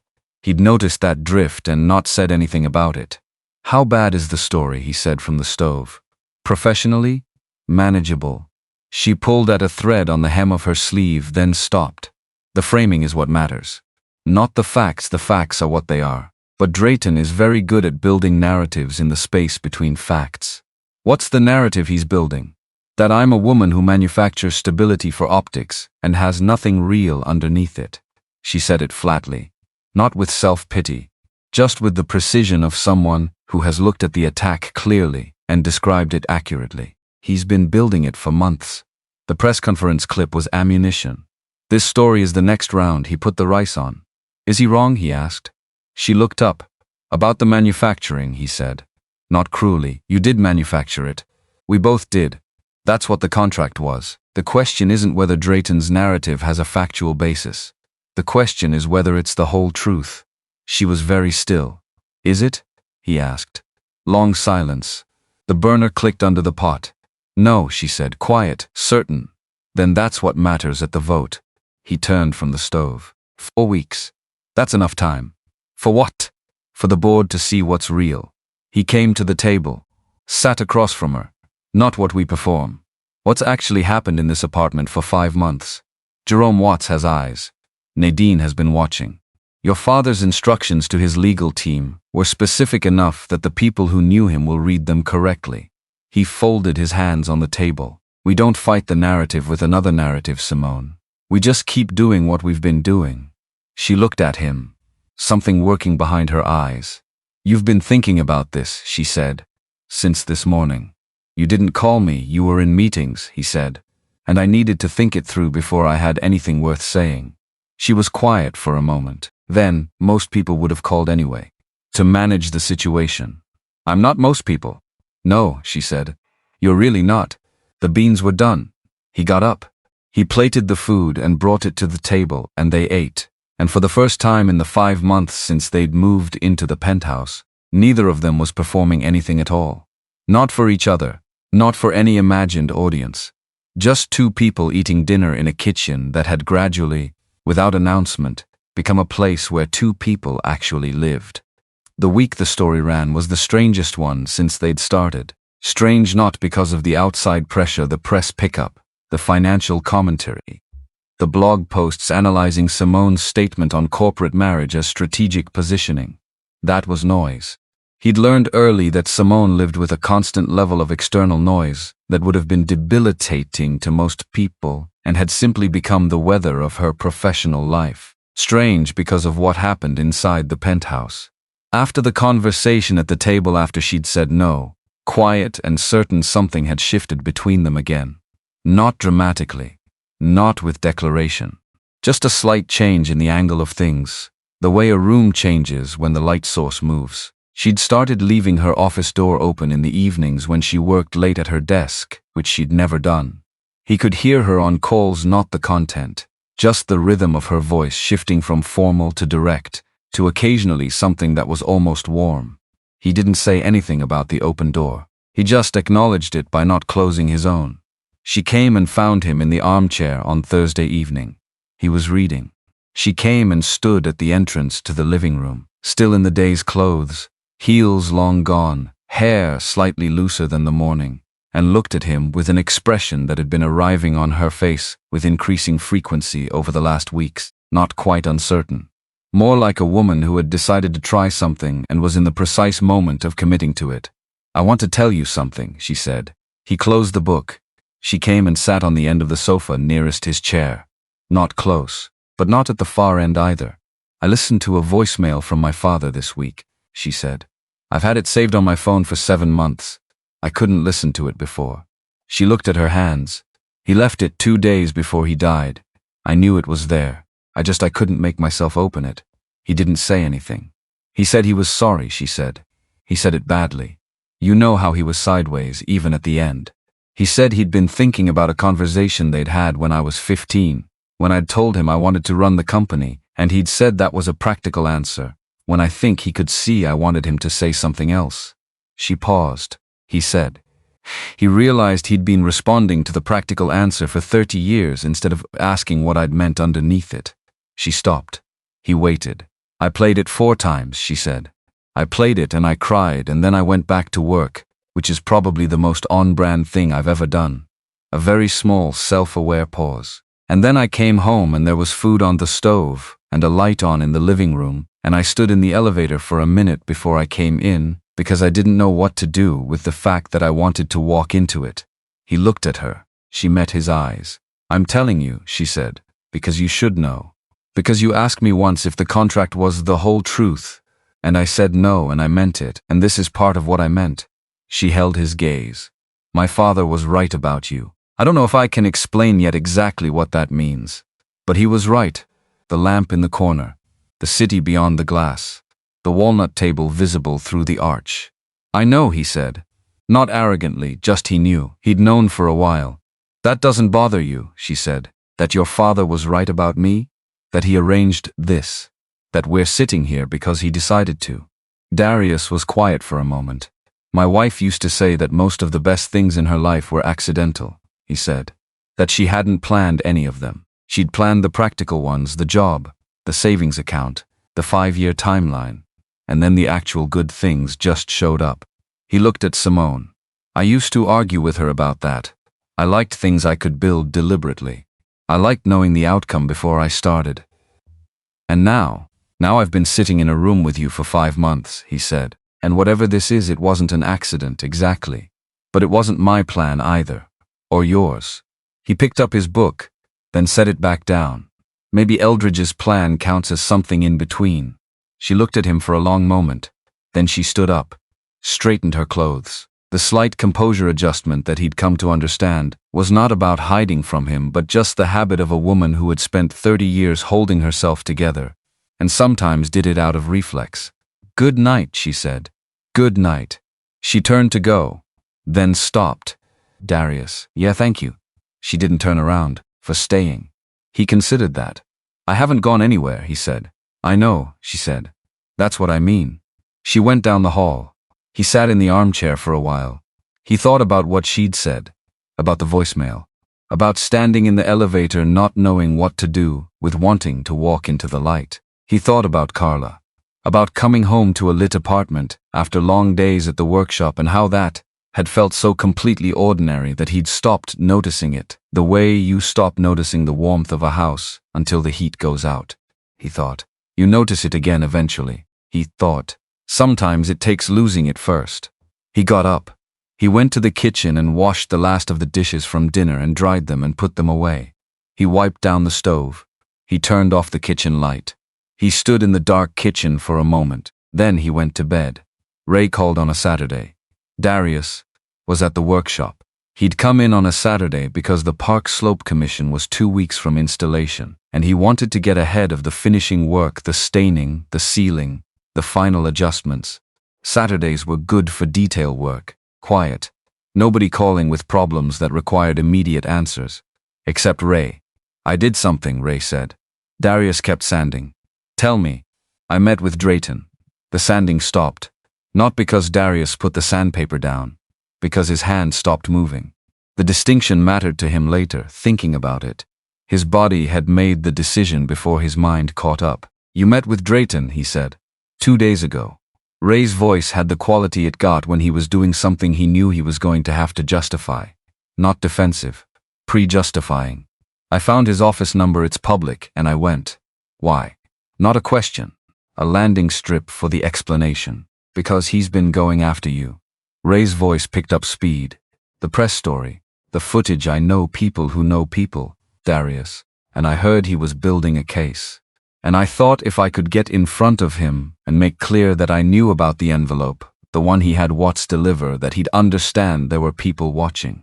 Darius set the sandpaper on the bench. You used the envelope, he said. Yes. You used information that was mine to use. Information about a move that was made against me. That I handled. His voice was even. The evenness was not calm. It was the opposite of calm, held very still. You took that and walked it into a room without asking me. I was trying to protect Ray. Silence. You decided I needed protecting, Darius said. You decided how. You didn't ask. A pause. You went into a room with information about my life and you used it to make a move on my behalf without my knowledge. How is that protecting me? Was quiet. It's not, Ray said. Finally. Low. No, Darius said.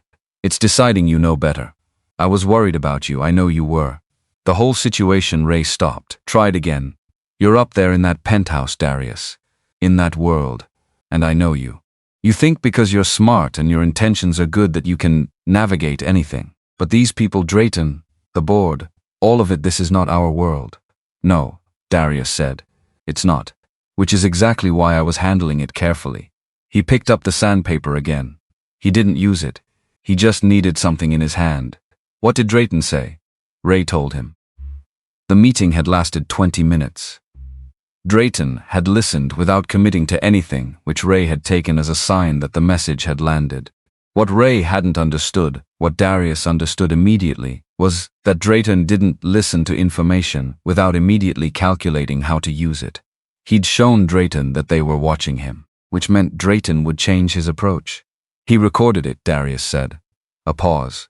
He probably recorded it, Darius said. Men like that always record it. And now he has you on tape offering implicit confirmation that there was an envelope, that there was an attempted bribe, that there are people close to me who are worried enough about my situation to go around me. He exhaled. That's not leverage you took from him, Ray. That's leverage you handed him. A long silence. I didn't think about that, Ray said. I know you didn't. Another silence. I'm sorry, Ray said. And he meant it. Darius could hear that he meant it, which was the thing about Ray. He was loud and impatient, and he moved before he thought. But he meant things. He always had. I know, Darius said. Don't do it again. You're not going to yell at me. I've never yelled at you in my life. That's what's terrifying about you, Ray said. Darius almost smiled. Almost. Go home, Ray, he said. I'll call you tomorrow. He hung up. He stood at the bench. He thought about what Drayton would do with the recording. He thought about the 4 weeks to the vote. He thought about Simone's voice on the phone. 4 weeks. That's enough time. And him saying, for what? And her saying, for the board to see what's real. He thought, it's enough time if Drayton doesn't move first. He thought, Drayton is going to move first. He picked up the sandpaper. He worked for 2 more hours. He told Simone that evening. She was at the kitchen counter when he came home, which was new. She'd started arriving before him some evenings, which was newer still. And she'd started standing in the kitchen, instead of going directly to her office, which was newest of all. She had a glass of water and her tablet, and the specific posture of someone who had decompressed about 30% and was working on the rest. He told her about Ray, briefly, without editorializing. The meeting, the content, the concern about the recording. She set the tablet face down. She was quiet for a moment. He did this because he loves you, she said. He did it wrong, Darius said. Yes, both things. She picked up her water, set it down again. Drayton will use it. The question is how and when. Before the vote, Darius said. That's the when. He doesn't have a reason to hold it. So we have 4 weeks before whatever he's planning lands. She looked at the counter, thinking. He could see her thinking the way her eyes went slightly unfocused, the way her jaw worked very slightly. We need to get ahead of it. How? I don't know yet. She looked up. But I'm not reacting this time, I told you. I'm done reacting on his board. She held his gaze. Will you trust me to figure out the how? He looked at her. 5 months ago, in the library behind Eldridge's mahogany desk, she had handed him a folder and told him what she knew about his debts and his truck and his son's scholarship. He had stood up and walked to the door, and he had come back. Yes, he said. She nodded. They made dinner together, or more accurately, he made dinner and she stood at the counter and asked questions about what he was doing in the way. She asked questions about everything, with genuine focus, wanting to actually understand rather than perform understanding. He was making a simple chicken, roasted, with whatever was in the vegetable drawer. Why do you score the skin, she asked. So the fat renders out evenly. Otherwise you get soft patches. She watched him run the knife across the surface. Light, shallow cuts, even spacing. You do everything like that, she said. He looked at her. Evenly, she said. You approach everything the same way. Measured. She tilted her head. I used to think I thought it was limitation. Like you were operating at a lower speed than necessary, and now? She was quiet for a moment. Now I think I was confusing stillness with slowness, she said. They're not the same. He put the chicken in the oven. She leaned against the counter. My father was like that, she said, at his best. When he wasn't being reactive, when he was at his best. He moved like he had all the time in the world, and somehow things still happened faster because of it. She looked at the oven door. I spent 30 years trying to be faster than him, trying to prove I had more capacity. Did it work? Professionally? Yes. She picked up her water glass. Personally? A pause. I don't think I was keeping score correctly. He looked at her. She looked back. And there it was again, that thing that had been accumulating in the space between them for months. Not romance exactly. Not yet. Something before romance. Something more fundamental, the recognition of a person. The specific, undeniable experience of being seen by someone who was paying real attention. He turned away first, because there was a chicken in the oven, and it needed checking in 20 minutes, and he was not a man who burned dinner in the middle of a moment. She smiled at that. He heard it even though he wasn't looking, the small exhale that meant she'd caught herself smiling and was deciding whether to conceal it. She didn't conceal it. He didn't comment on it. They ate at the walnut table. After dinner she stayed. She'd been doing that lately, staying at the table, instead of retreating to the primary bedroom suite, staying in the kitchen while he cleaned up, staying in the general orbit of wherever he was rather than withdrawing to the separate world she'd inhabited in those first weeks. He was washing the roasting pan when she said, "What was she like?" He didn't turn around. "Carla," she said. Not a question. Just the name, placed gently. He was quiet for a moment. She was specific, he said. Everything was specific with her. She didn't have general opinions about things. She had very exact opinions, and they were always surprising, and she was usually right. He rinsed the pan. She liked early mornings. She liked terrible action movies. She thought most people were fundamentally decent, and the ones who weren't were just scared. He dried his hands. She was right about that too.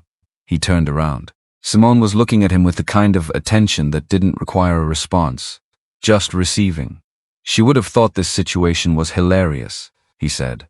Simone blinked. Hilarious? She had a very strong sense of irony. Carpenter marries billionaire's daughter under contractual obligation to prove the billionaire's daughter has a functional home life. He leaned against the counter. She would have made a joke about it that was too accurate to be comfortable, and then made me admit it was funny. Simone was looking at him. She sounds, Simone said carefully, like someone who would have been very difficult to argue with. Impossible, he said. I tried for 19 years. She made a sound. Soft. Something between recognition and something else. I'm sorry, she said. Not as a formality, as the real thing. I know, he said. He refilled her water glass without being asked. She drank it. They sat in the kitchen until the city outside had shifted from evening to night, the particular transition visible from 34 floors up the sky, going from deep blue to black, the building lights taking on more authority as the ambient light drained away. Neither of them said much. Neither of them needed to. When she finally stood to go, she stopped at the doorway. 4 weeks, she said. Yeah.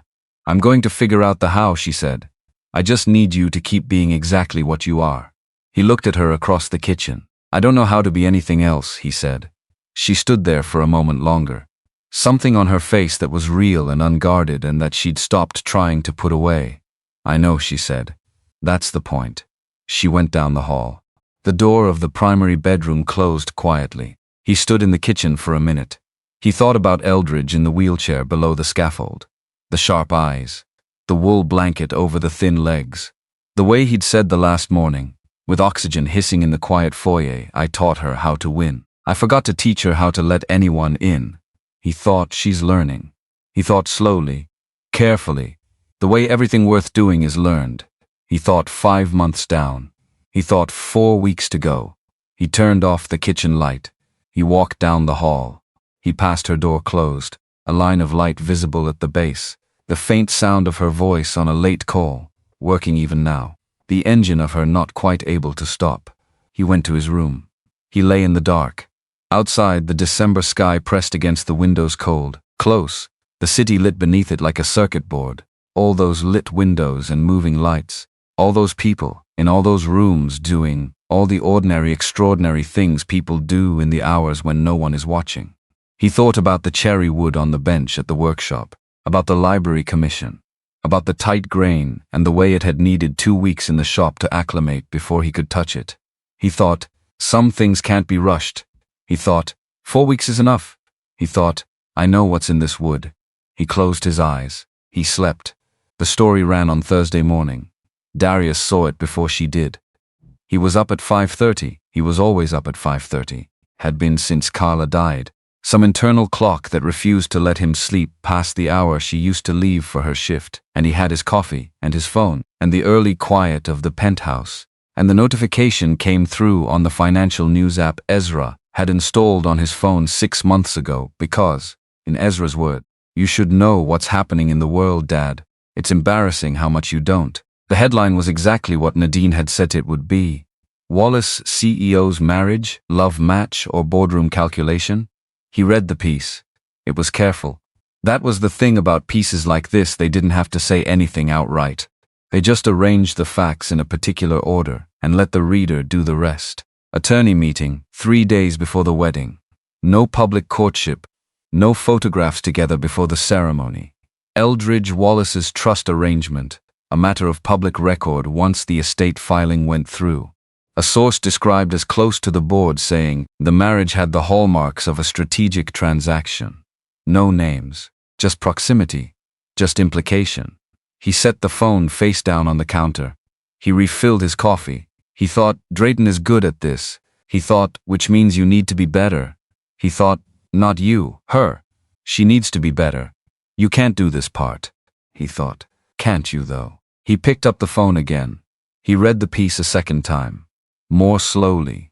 Looking for the seams in it, where the implication was doing work that the evidence couldn't do, where a different set of facts, in a different order, would build a different picture.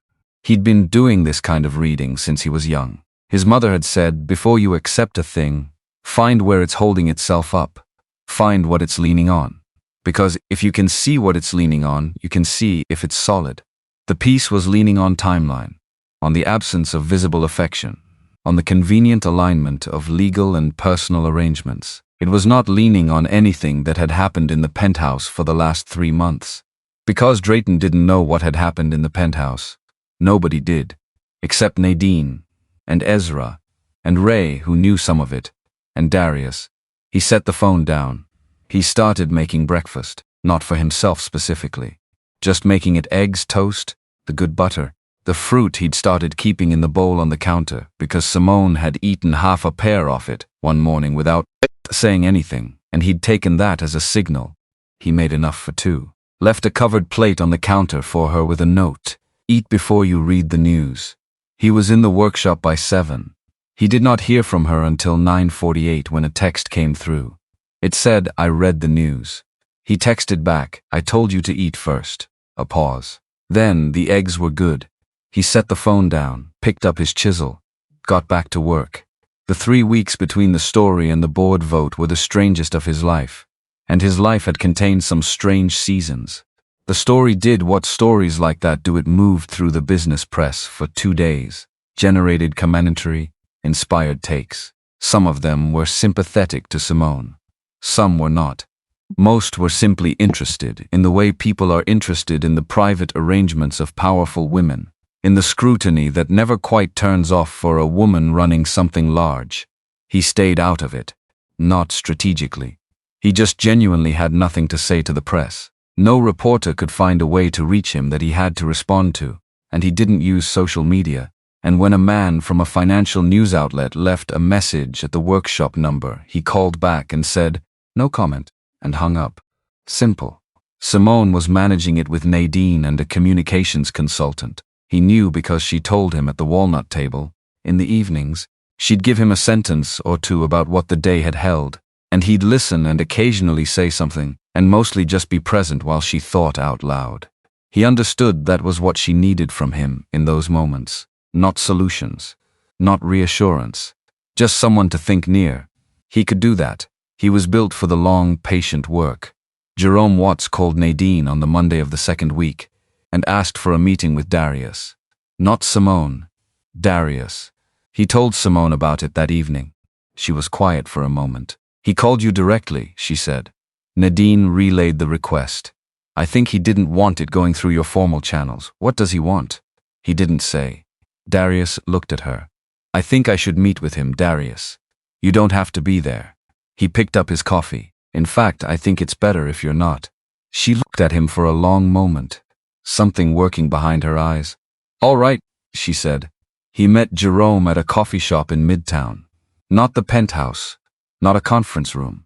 Somewhere ordinary, with too loud music, and a crowd that didn't care who you were or what you were worth, which was the whole point. Jerome was 41 and looked like a man carrying the specific discomfort of having realized he'd been on the wrong side of something. He was medium built, careful in his movements, the kind of handsome that didn't do anything with itself. He had a coffee he'd barely touched. He looked at Darius across the table. "I put an envelope in your hand," he said. "You did. You gave it back. I did." Jerome was quiet for a moment. "I've been thinking about that since November. About what it means that you just handed it back. No speech, no threat, no negotiation." "It wasn't mine," Darius said. "There's not much to negotiate about something that isn't yours." Jerome looked at him. "I've been in that boardroom for 6 years," he said. "And in 6 years I cannot think of a single time someone gave something back because it wasn't theirs. Everybody has an angle." "I don't have an angle," Darius said. "I have a workshop and a truck and a son in college. That's what I have." A pause. "Why'd you marry her?" Jerome asked. "Direct." He seemed to have decided to be direct. "Because her father trusted me, and because I needed the help. And because when I looked at her in that library, I saw someone who was going to lose something important if nobody stood next to her." Darius picked up his coffee, not necessarily in that order. Jerome looked at the table, then back up. "Drayton's going to push for a procedural challenge," he said.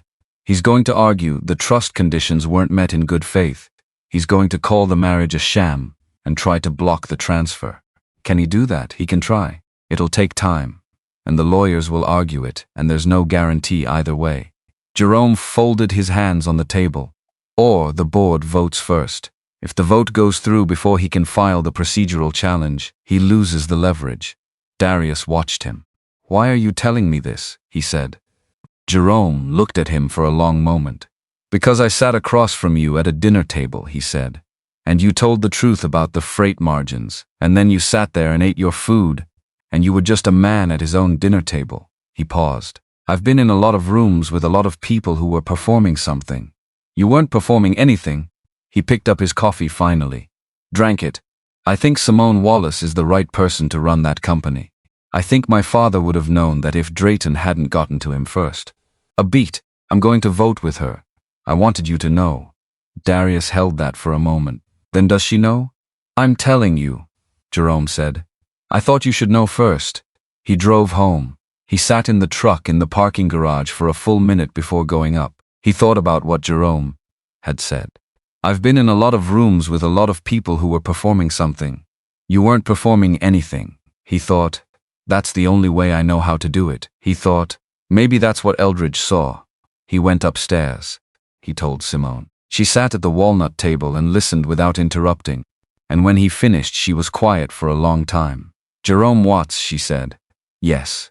She pressed her lips together. "He voted with me on the audit." "Yes." "I assumed it was tactical. I assumed he was hedging." "Maybe at first," Darius said. "I don't think it is now." She was quiet, her hands flat on the table. Not running along the grain, just still, palms down, the way you put your hands on something solid when you need to feel that it's real. "My father used to say that you don't find out who people are when things are easy," she said. "You find out when you put something real in front of them and see what they do." "Smart man," Darius said. "He was." A pause. "He liked you. Specifically. I thought for a while he was just being sentimental in the last months. The illness changes people, sometimes softens them in ways they wouldn't have been otherwise." She looked up. "But he wasn't sentimental about you. He was deliberate." Darius said nothing. "He talked about you," she said. "I didn't tell you that in the library. I should have." She looked back at her hands. "He said you were the kind of man who knew when something was worth saving and had the patience to do it correctly, even when it cost him time he didn't have." A very small pause. "He said that was rare. He said he'd stopped believing men like that existed, and then you came into his foyer with a sanding block and changed his mind." The penthouse was very quiet. Outside, the city moved. "Why are you telling me this now?" Darius asked. She met his eyes. "Because the vote is in 6 days," she said. "And because you deserve to know why you're here. The real reason. Not the trust arrangement, not the shares." She held his gaze. "Because my father saw something in you that he knew I needed to see. And I think he was right." He sat with that. It was a lot to sit with. He thought about the scaffold, the banister, the old man below in the wheelchair with the sharp brown eyes, The mornings they'd spent in the foyer, the hiss of the oxygen concentrator, the pale winter light through the tall windows, the work, he thought. Eldridge was doing more than watching the staircase. He thought he was watching me. He said, "Your father left me a letter." She went still. "What?" "The night we signed the contract. His legal team gave me an envelope with my copy of the documents. Inside, separate, there was a sealed letter, in his handwriting. My name on the front." He paused. "I haven't opened it." Silence. Real silence. The kind that has weight in it. "Why not?" she said. He thought about it. "Because I wasn't ready to know," he said. "Whatever's in it, I wanted to be in a place where I could hold it correctly, where it wouldn't change something before I understood it." She looked at him. "Are you ready now?" she said. He thought about the last 3 months. The notes on the refrigerator, the table, the dinner, the dishes. The way she'd said "I know" when he'd told her she'd hurt him, and meant it. Jerome Watts across a coffee shop table. The grain of the walnut. "Yeah," he said. "I think I am." He got up. He went to his room. The letter was in the inside pocket of the chest of drawers. He'd put it there the day he moved in, behind a folded sweater, somewhere it wouldn't be looked at accidentally. He'd known it was there every day. He'd thought about it most days. He'd left it alone, because leaving things alone until the right time was something he was good at. He brought it back to the kitchen table. Simone was still sitting where he'd left her. She looked at the envelope. He sat down. He turned it over in his hands. His name was on it in Eldridge's handwriting, the large, clear hand of a man who'd grown up when penmanship was taught as a discipline, and had never lost it. Blue ink. The envelope slightly worn at the corner from months in a drawer. He opened it. The letter was 2 pages. Handwritten. The same blue ink, the same clear script. Though it wandered slightly in the later lines, the hand of a man writing carefully through the weight of diminishing strength. He read it. He read it twice. Then he set it down on the walnut table, face up, and looked at it for a long moment. Simone was watching him. "He wrote about you," Darius said. "Me. About what he got wrong with you." His voice was quiet, even. He was back in the reading, back in the sadness of the letter, not self-pity, just the clear-eyed kind that comes from a man who looked at himself honestly at the end. "He said he built the company, and he built you to run it, and somewhere between those 2 projects he forgot they were supposed to be separate. He said he gave you every tool he had, and left out the most important one." He paused. "He said he never taught you that it was all right to need something." She was very still. "He said he was ashamed of that," Darius continued. "Not guilty. Ashamed. Because guilty is about the act, but shame is about who you became in the act. And he said he'd looked at himself clearly in the last months, and understood that what he'd done was make a version of himself in you, and then been surprised that version was as lonely as he'd been." He stopped, looked up. She was looking at the letter, not at him, at the letter, at her father's handwriting. "He wrote about me," he said. 2nd page. She looked up then. "He said he watched me for 11 weeks, Darius said. "Not just the staircase, me. He said he saw a man who had lost the thing that was central to his life and had found a way to keep going that didn't require him to diminish what he'd lost. He said, most people either collapse or they seal over." He paused. "He said I did neither. He said I just kept working and kept loving the work, and kept being his word honest. In everything. In the small things." He stopped. He pressed his finger against the letter. "He said you needed someone who wouldn't let you seal over," he said. "He said he'd tried himself and failed. He said he was putting it in my hands because he was out of time, and he trusted my hands." The room. The quiet city beyond the glass. Simone's face. She was not crying. She was doing the thing she did, controlling the surface, holding the line. But her eyes were bright with something that wasn't being a CEO, and wasn't being a daughter of a powerful man, and wasn't any of the things she used to fill the space. It was just her. "He said that?" she said, very quietly. "It's on the page," Darius said. "Read it." He slid the letter across the walnut table. She took it, carefully, both hands. The way she handled the things that mattered, she read. He watched her read. He could see the moment she got to the 2nd page, not because her face changed dramatically, but because something behind it did. Something deep in the structure of her. Like a joint under stress that finally, for the first time in a long time, was allowed to be at rest. When she finished, she set the letter down, her hands flat on it, palms down. She didn't say anything for a long time. Then, I didn't know he saw me that way. He saw you very clearly, Darius said. He just didn't know how to say it to you directly. He said everything indirectly. Her voice was unsteady, just slightly. He ran a company for 40 years by saying things sideways and letting people figure out the point. A pause. I thought that was how you led. I thought that was what it looked like. It's one way, Darius said. She looked up, and her face was not broken. Not soft in the way people are when they're weak. But open, actually open, the way a window is open, letting the outside in, the inside out, not protecting itself from the exchange. I'm tired of saying things sideways, she said. He waited. I'm tired of the armor, she said. I'm tired of walking into rooms like I own them before I've decided if I want them. I'm tired of coming home to a place I didn't live in. She looked at the table, at the letter on top of it, at her father's handwriting under her palms. I've been living in this apartment for 5 years, and the first real thing in it is a table someone else built. He was quiet. Darius. She met his eyes. I don't want the contract to be the reason you stay. There it was. There it was. He sat with it, because this was the part he'd been moving toward and away from simultaneously for 3 months. This was the edge he'd been careful about, and now they were at it, and there was no more careful, no more patient circling. Just the question sitting there on the walnut table between them, next to her father's letter, next to his empty coffee cup. It's not, he said. She looked at him. The contract gives me an exit, he said. That's not the same thing as a reason to take it. He leaned forward, elbows on the table. I'm a stubborn man, Simone. I'm a man who drives a truck with a rough idle because I know what's wrong with the engine, and I keep meaning to fix it, and then I don't, because some part of me likes the fact that it keeps going anyway. He paused. I don't leave things that keep going. Her eyes were bright. I'm not a truck, she said. No, he agreed. You're considerably more complicated. The corner of her mouth moved. That almost smile, except this time she let it happen. Let it become an actual smile, small, real, nothing performed about it. That's not a compliment, she said. It's an accurate statement, he said. I find I like accurate statements. She laughed. Not the polite, managed sound she'd almost made before. An actual laugh. Short, genuine, surprised out of her. And then she caught it and pressed her hand to her mouth, and her eyes were wet, and she was laughing and crying, at the same time with her hand over her mouth and her father's letter under her palms. He didn't move to her. He let her have it. Because some things need to happen in their own space, without someone rushing in to contain them. She got there on her own.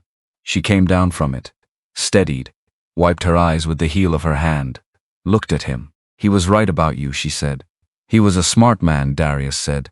He really was. She looked at the letter. He was also a complicated pain in my neck for 34 years. That tracks, Darius said. She smiled again. The real one. He got up. He went to the kitchen and he poured 2 glasses of water, and he brought them back and set one in front of her, and sat back down, and they sat at the walnut table in the kitchen of the 34th floor, the city spread out in every direction, her father's letter between them, the evening moving on outside. It was enough. It was, in fact, everything. The board meeting was on a Thursday. Darius wore the charcoal suit. He pressed it the night before. Carefully. The way you prepare for something that matters. Simone came out of the primary bedroom 6:30 in the morning, in a dress he had ascendancy bore deeply fitted, the kind of thing she wore when she wanted to remind a room of something it had forgotten. Her hair was straightened down. Gold earrings. She looked the way she always looked, striking, precise except for something in her posture that was different, less braced, like she'd put something down before she got dressed. They rode the elevator together. He pressed the lobby button. She stood beside him. You don't have to come, she said. I know. The meeting is for shareholders and board members. I know. You're not Simone. He looked at her. I know. She looked at him. He looked back. The elevator moved. I asked them to allow you to speak, she said, very quiet. Nadine submitted the request to the board secretary yesterday. They've agreed. You have 5 minutes if you want them. He hadn't expected that. He was quiet for a moment. What would you want me to say? He asked. Whatever you want to say, she said. Nothing, if that's what you want. I just wanted you to have the option. The elevator opened. They walked out into the lobby. He held the door. She walked through. The board meeting was in the Wallace International offices on the 28th floor of a building on 6th Avenue. Large conference room. Long table. 12 chairs. 6 board members already present when they arrived. Drayton at one end with the careful arrangement of a man who has selected his seat strategically. Jerome Watts to the left of center. Nadine against the wall with her tablet. 2 attorneys at the far end. Darius sat in a chair along the wall. He was not at the table. He was fine with that. He watched. The meeting opened with the procedural items. The formal presentation of the trust documentation, the legal record of Eldridge's arrangement, the marriage certificate, the 6-month timeline. Simone's attorney walked through each element with the calm precision of someone who had prepared extensively and was not concerned about the preparation. Drayton objected. Of course he did. He raised the question of good faith. He raised the video footage. He raised the question of whether a contractually structured marriage could satisfy the terms of a trust designed around the concept of genuine domestic stability. He said it carefully. He was always careful. He said, "The board deserves to ask whether this arrangement represents the kind of foundational stability Eldridge Wallace intended when he established these conditions. We have documented evidence of a prenuptial legal negotiation that preceded the marriage by 3 days. We have a public statement from Ms. Wallace herself, describing the marriage as a practical arrangement. The question before this board is not whether the letter of the conditions has been met, it's whether the spirit of them has." He sat back. The room was quiet. Then Jerome Watts said, "Can I ask something?" Drayton looked at him. "I'd like to hear from Mr. Cole," Jerome said, "if the board is willing." A beat. "He's not a board member," Drayton said. "He's Eldridge Wallace's son-in-law," Jerome said. "And we're debating the spirit of Eldridge's intentions. I'd like to hear from someone who spent 11 weeks working in that man's house." He looked around the table. "Any objections?" 2 members shook their heads. 1 nodded without commitment. Drayton said nothing, which was its own kind of answer. Darius stood up. He crossed to the table. He didn't sit. He stood at the empty chair near the center, hands loose at his sides, and looked at the room. Not at Drayton. At the whole room. "I'm a carpenter," he said. "I restore things. Mostly old buildings, staircases, floors, original millwork. Things that have been here long enough to matter and were on their way to being lost." He paused. "I spent 11 weeks working on Eldridge Wallace's staircase. I got to know him in the way you get to know someone when you're working in their house and they're watching what you do. He was a man who cared about the quality of a thing, not the appearance. The quality no one moved. He left me a letter," Darius said. "I read it 3 days ago. He wrote about his daughter. He wrote that he'd given her everything he knew and left out the most important thing, the right to need something, to let something in." He looked at the room. "He said he was putting her in my hands because he trusted my hands. He let that sit. You want to know if this marriage is real," he said. "I'll tell you what real is. Real is 3 months of sticky notes on a refrigerator because 2 people don't know how to talk to each other yet. Real is rebuilding someone's dining room without asking permission because you cannot live in a space that has no warmth in it. Real is standing in front of this board in a suit I've had for 12 years because I am not performing anything and I don't own a better one." He looked at Drayton. "Real is what you see when you stop looking for angles and just look at what's there." Silence. Drayton's face was controlled. Jerome Watts was looking at the table, something working in his expression. Darius stepped back. "That's what I have," he said. He went back to his chair along the wall. He sat. He watched. Nadine against the wall was looking straight ahead, but her jaw was set in the way of someone holding something in. Jerome Watts spoke first when the room opened. "I want to say something," he said, "about the video, about the documented legal meeting." He looked at Drayton. "My father signed a prenuptial agreement. My grandparents signed one. Every person in this room who's been married more than once has signed paperwork before they signed a certificate. The presence of legal documentation before a marriage does not tell you anything about what the marriage became." He looked at Simone. "Ms. Wallace, I've known you 6 years. I've seen you in difficult rooms. I've seen you under the kind of pressure that shows you who someone is. He paused. The person I've seen in the last 3 months is not the person who's here because of an asset arrangement. She's someone who's been changed by something. I don't think that's the contract's doing. He looked back at the room. I'm voting to release the trust, he said. One of the other members spoke. Then another. Drayton sat very still through all of it. He spoke once more measured, precise, the final deployment of a long strategy, and said his piece and then said nothing else. The vote was 8-4 in Simone's favor. The trust would transfer. The merger would proceed on her terms. It was done.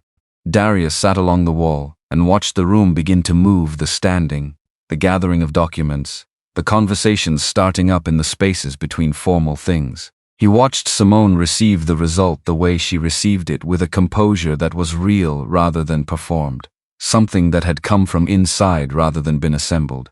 She didn't look at him immediately. She handled the room first, shook hands where hands were offered, spoke to her attorney, said something brief to Jerome Watts that he couldn't hear from where he sat, but that made Watts nod once, seriously. Then the room thinned, and she turned. She crossed to where he was sitting. She stood in front of him, and he looked up at her, and for a moment neither of them said anything. It passed, she said. I know. 8-4. I heard. She looked at him. He stood up. They were close. Close in the way they'd been at the sink. Close in the way they'd been at the walnut table at 11 o'clock reading her father's letter. Darius, she said. Yeah, I don't want to go back to the office today. He looked at her. All right, he said. They took the elevator down and walked out into the pale warmth of a late May afternoon on 6th Avenue. She had a light jacket over one arm and hadn't bothered to put it on, which told him the vote had landed better than even she'd let herself expect. He was in the charcoal suit, no jacket of his own, because he'd left it in the car, and found he didn't care about that at all, she noticed. You're going to freeze, she said. It's 68 degrees, he said. You're too stubborn to admit when you're underdressed. Those aren't the same thing. She stopped walking. He stopped. She looked at him on the sidewalk. The afternoon crowd moving around them, office workers, delivery bikes, a couple arguing cheerfully about something near a food cart. The city doing what cities do, enormous and entirely unconcerned with two people standing in the middle of it. She reached out. She took his hand. Not dramatically. Not a production of it. Just took it. Her fingers closing over his, warm, real. He didn't say anything. He held on. They walked. He didn't know where they were going. Neither did she, probably. They just walked through Midtown, through the soft May air, through an afternoon when the city was busy with itself and entirely uninterested in two people moving through it, holding hands. It was, he thought, exactly right. Nothing performed. Nothing arranged. Just two people walking. They ended up at the park, sitting on a bench. The trees were full and green, the kind of green that only happens in late spring when everything has committed to it. The air was warm at the edges. The city hummed beyond the tree line, present but distant. She was leaning against him slightly, not dramatically. Just the weight of it, just the fact of it. He thought about Eldridge in the wheelchair, the pale winter light in the foyer, the way the old man had looked up at the staircase and said, I don't want fast, I want right. He thought, I understand now what he was saying. He thought, he wasn't talking about the staircase. He pulled out his phone. Texted Ezra, vote went through. 8-4. Ezra texted back in under 30 seconds, I knew it. Also, I need you to call me later. I have news. He put the phone away, he'd call later. Right now there was this. The bench, the green trees, the city, her shoulder against his arm. My father used to bring me here, Simone said. Quietly, when I was small. Before the company got so big that weekends were strategy sessions. He used to bring me here and we'd sit and he'd ask me what I was going to be when I grew up. What did you say? I said I was going to run his company. A pause. He said that was a very practical answer. She looked at the trees. I thought he was proud. I didn't understand until much later that he was also a little sad. He thought about the letter, about what Eldridge had written, about the shame of it, real shame, the kind that knows its own name. He loved you, Darius said. I know. She paused. I just wish he'd said so more directly. So did he, Darius said. She was quiet. Then she turned and looked at him, and she was very close, and her eyes were that deep brown that held more warmth than she usually let anyone see, and she was looking at him the way she'd looked at the walnut table, the first time she touched it, like she was reading what was real in it, and finding that it held. "I'm going to need some help," she said, "learning how to stop leading with armor." "I know," he said. "You're volunteering?" "I've been volunteering since November," he said. "You just didn't know it yet." She looked at him. He looked back. "Okay," she said. "Okay," he said. They sat on the bench until the afternoon light started going gold and long, the kind of light that only belongs to late spring evenings, warm and unhurried, the city glowing in it, rather than fighting it. Then they walked back. He hailed a cab, because her driver was at the office, and the walk would have taken 40 minutes, and neither of them had said anything about being in a hurry, but neither had said they wanted to rush either, which was a different kind of answer. They rode back to the penthouse in the back of a cab in the fading warmth of the afternoon. She had her hand in his. He kept his eyes on the street ahead, and the city moving past them, and the light going amber and low, the way late spring light does, slower than you expect, softer than winter ever managed, the kind of light that made everything look like it had arrived at something. He thought, this is what it looks like when something that started incomplete finds its shape. He thought, not broken at the beginning, just unfinished. He thought, now it's finished. He thought, Eldridge, you complicated, impossible, brilliant man. You were right about all of it. The penthouse was warm. Simone kicked off her heels in the foyer. He hung the charcoal suit jacket over the back of the armchair, the cognac leather one, the hideous, comfortable one, the one that had been absolutely staying since the day he brought it up. She went to the kitchen and stood at the counter, and he went and stood across from her, and she looked at him across the kitchen island. Teach me something, she said. He raised an eyebrow. Cooking, she said. Teach me something. One thing, right now. He looked at her for a moment. One thing, he said. One thing. He went to the pantry. He came back with onions, a knife, the good pan, the cast iron. You start with heat, he said. Always. You don't add anything until the pan is ready. You have to wait for it. She picked up the knife. How long? Until it's ready, he said. You'll know. She looked at him. That's not very specific. No, he said. It's not. He put the pan on the flame. She stood beside him at the stove. Not behind him, watching beside him, close enough that he could feel the warmth of her arm near his. She looked at the pan. Waited. The metal ticked as it heated. That specific sound of a cast iron coming up to temperature, gradual and then all at once. How do I know? She asked. Hold your hand over it, not on it. Over it, about 6 inches up. She held her hand over the pan. He watched her face. Oh, she said. Yeah, he said. She pulled her hand back, looked at him with something in her expression that was new, not wonder exactly, not the corporate version of being impressed by a demonstration. Something more like the look of a person who has just understood that there is an entire language they haven't been speaking, and that it has been there the whole time, available to them, if only they'd put their hand close enough to feel it.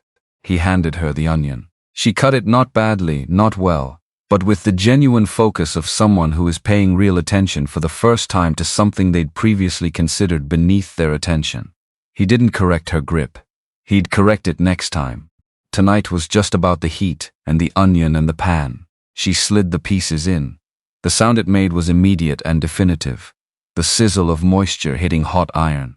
The smell of it rising, sweet and sharp, filling the kitchen the way the braise had filled it, that first night, changing the air, making the space smell like somewhere actual life was being lived. Simone stood at the stove and watched the onion go translucent. She didn't check her phone, she didn't reach for her tablet.